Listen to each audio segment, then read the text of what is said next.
Menopavza ali mena, to je nekje sopomenka, traja praktično en dan. To je tisti dan, ko se nam začne zadnja menstruacija v življenju.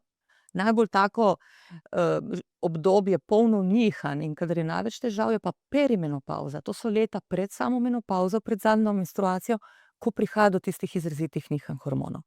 To pa lahko traja od 4 do 8 let, povprečje je nekje okrog 5 let, ampak to je zelo različno od ženske do ženske.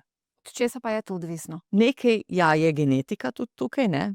Odvisno tudi od načina življenja in od raznih, recimo psiholoških težav, ki zelo vplivajo na to, fizične bolezni, ampak zelo pomemben dejavnik je res način, kako živimo, kako skrbimo zase.